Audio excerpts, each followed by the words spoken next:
Now, President Biden is expected to visit Israel, Jordan and others tomorrow as we continue to watch the fighting, the conflict between Israel and Hamas. US Secretary of State Antony Blinken, we know, has been there and held hours of talks with Israel ahead of the visit by President Biden. This is a trip that's meant to show US support.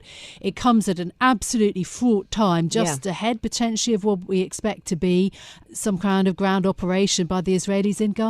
Yes, and so we got a chance to speak to somebody who advises the Israeli government. And with that in mind, important to ask questions about what they're trying to achieve, the loss of life on both sides here, what happened on October the 7th, and then also what's happened in Gaza since then. Important to ask about that and indeed the possibility of getting humanitarian aid in. Yeah, so we spoke to Mark Regev, the senior advisor to the Israeli Prime Minister Benjamin Netanyahu, just at the point that we had some reports out that the southern part of Gaza was also being hit by missiles, by fire from Israel. Of course, Mark Regev, also the former Israeli ambassador to the UK. We began by that Associated Press report of Israel's Air Force striking southern Gaza and what Mark Regev thinks about it. So, of course, we target Hamas. We want to destroy Hamas's military machine and dismantle its political structure in Gaza. That's our goal. And at the same time, in parallel, we want to do what can be done to safeguard the life of the innocent civilian population of the Gaza Strip. So it's quite possible we are targeting Hamas facilities in the south, but we're doing so in a way that we are making every effort possible not to see any collateral damage. In every war, unfortunately, in recent history, civilians have been caught up and there have been civilian casualties. We know that. But as a democratic country that abides by the rules of war, we are making a maximum effort to target the Hamas terrorists and safeguard civilians. And that's why we've asked people to vacate the north, where we know there will be very complex and vicious fighting. We want them out of harm's way. We don't want them caught up in the crossfire between us and Hamas. Okay, and so you've called for them to move to the south. That's been controversial in itself, and we've seen UN and other agencies I don't think it's controversial. Well, as long as Hamas is active in the south, we will strike Hamas. That's part of our policy. What I should say is many aid groups have suggested that it was going to be very challenging, and they've used more extreme words than that to move people to the south. But having moved to the south, many people in Gaza might have thought that they would be safe, but you're suggesting that they are not safe from becoming, as you described, collateral damage in the south. So I'd stress, we've asked them to leave the north because that's where we know there is there is terrible fighting ahead of us. We're going to send in ground forces quite possibly, and they will face house-to-house fighting. Hamas is built in there in the north, especially in Gaza City, where they have their military infrastructure under civilian neighborhoods, their tunnels, their bunkers, their command and control, their arms depots, their rocket launchers. That's all there, and we have to destroy that. And that's why we've asked civilians to vacate. In the south, if there are specific Hamas targets that need to be targeted, we will target them. Hamas cannot have immunity anywhere, not in Gaza, not outside Gaza. But we are not targeting civilians in the south, and it's much safer for them to be in the south than in the north. Can I guarantee to you that no civilian will be hurt in southern Gaza? I'd like to be able to, but unfortunately the realities of modern war make that impossible. But I can guarantee that we will make a maximum effort to avoid that happening. At the same time, you should know that Hamas has a deliberate policy of keeping people in harm's way. When we asked people to evacuate future combat zones, why not allow the Rafah crossing to open into Egypt? There seems to be all sides blaming each other for that border not being allowed to open. Is there going to be any change? Some view that there would be a period of time when the Rafah crossing would be open, and that's happened in several days in a row. Is that going to happen now? Well, it was supposed to happen yesterday. We worked with relevant international partners to make it happen yesterday, and we expected yesterday already. There was supposed to be an exit of foreign nationals. Unfortunately, Hamas prevented that from happening. They closed their side of the crossing. And this is another example of Hamas doesn't give a hoot about innocent civilian life, not Israeli life, and in this case, not Palestinian Will or it be dual attempted again nationals. today? Will you be attempting to open the Rafah crossing Well, again of course, today? we are working with foreign governments to facilitate the exit of civilians through the Rafah crossing. And your questions, it should have happened yesterday. Hamas prevented it from happening. They're holding some 200 Israelis hostage inside Gaza. They are using Gaza's Palestinian civilians as a human shield for their war machine. And now, as of yesterday, they started using the foreign nationals also as hostages, refusing to allow them to leave. That's the truth. Ambassador Regev, according to your public comments, you've been present in meetings recently between Antony Blinken and Netanyahu, the Israeli Prime Minister. What is Netanyahu and his war cabinet thinking now about pursuing Hamas? Does Israel need President Biden's approval, support? How would you characterize that? First of all, we're very thankful and appreciative of American support. And American support has been in diplomacy, in their moral clarity, in the way they've described Hamas as an ISIS organization. On the Sunday night, President Biden even made a comparison with the Nazis. And he's correct, because the attack by Hamas, the massacre of October 7th, was the greatest single act of anti-Semitic violence since 1945. Since the terrible years of the Holocaust. And so we're thankful for that verbal support, for that diplomatic support, but also they've given us material support. They are helping replenish our stockpiles of weaponry. And they've, of course, moved their 2 aircraft carrier groups to the Eastern Mediterranean. And I think that's a deterrence to other dangerous actors in the region, not to think that this is a time to attack Israel. That I think they've been playing a very positive role. And when the president here is arriving tomorrow in Israel, we will welcome him as a friend, as an ally, and we look forward to rolling out the red carpet. When you talk about foreign nationals, in the UK, the Prime Minister, Rishi Sunak, talked about 10 missing UK nationals. Are you saying that foreign nationals are being held hostage in Gaza now also, if they're not being allowed to cross the Rafah crossing into Egypt? Is that what you're saying? I'm saying that yesterday people were supposed to leave and Hamas prevented them from doing so. Their exit was coordinated with Israel, with the relevant foreign governments, and Hamas prevented that from happening. I can say that for a fact. How does one explain that? What words would you use? I would say that's using foreign nationals as hostages as well. What does a long and costly war mean to you? Israel's Defense Secretary Yoav Gallant saying and telling the US Secretary of State Blinken that Israeli forces are preparing for a long and costly war. How long? What does that mean? I think it's important to understand that this is not another round of Israel-Hamas fighting. You know, since Hamas took over the Gaza Strip 16 years ago, we've had numerous rounds of fighting where they shot rockets into Israel and we responded and so forth. That's no longer the case. This is war. What they did on October 7th, their massacre of our people, 1,300 Israeli deaths and about 200 people held hostage in Gaza.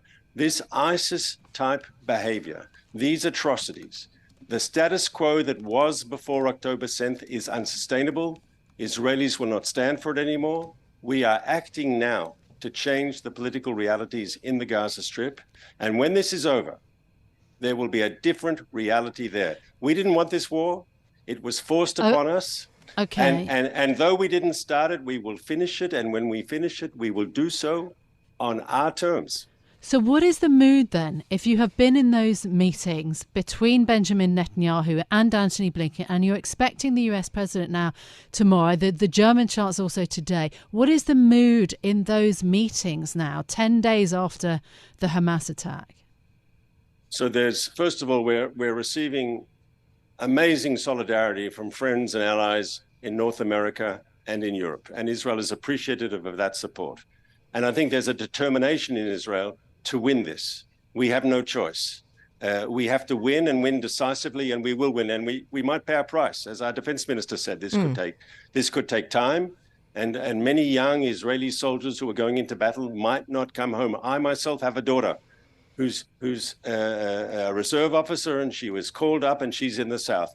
And like hundreds and thousands of Israeli parents, I, of course, am concerned. But when speaking to my daughter, they are determined to fight to protect their country from these brutal killers. We all saw what they did in the massacre of October 7th. We know what they're capable of. This is a threat that no people on this planet should have to live with, and we are eliminating the threat. Can I ask you, you reference October 7th and, of course, and the loss of life and the tactics used and the indiscriminate nature of the killing clearly coming as a huge shock to Israel and around the world. But now we're in a situation where more Palestinians have died since then in Gaza. I wonder what that means in Israel. So, of course, we don't want to see civilian casualties. And we're making an effort, as I said a moment ago, to keep those as low as is humanly possible. Are you making enough effort, though? Because you say the West supports you, and there's been plenty of calls for support, but also calls for restraint. So we will act within the rules of war, the recognized international rules of war. I'd remind you, if I can use a historic example, when Milosevic was committing war crimes against the people of Kosovo, there was a bombing campaign by NATO against Belgrade. It was a just campaign. It was a struggle to save lives. Innocent Serbs were killed. Now, that's a sad fact of war. We don't want to see it. We will act to minimize it. But if you say to me, and I'm not saying you're saying it, but maybe other people are, if you say to me that because there will be civilian casualties, Israel is not entitled to defend itself, to protect itself from this horrific terrorist group who ISIS-type behavior was on display for everyone to see. That's not serious. Israel has the right to defend ourselves, and we will do so within the framework of international law and the international rules of armed conflict. Yes, international law and the rules of international armed conflict, but you say that you will end this on your terms. What are your terms? What does victory look like? What does Gaza, what does Israel look like if you want to end this conflict on your own terms, as you say? So we will destroy Hamas's military capabilities, and we will dismantle its political structure inside the Gaza Strip. And what is left of any cities and towns in Gaza at the end of that?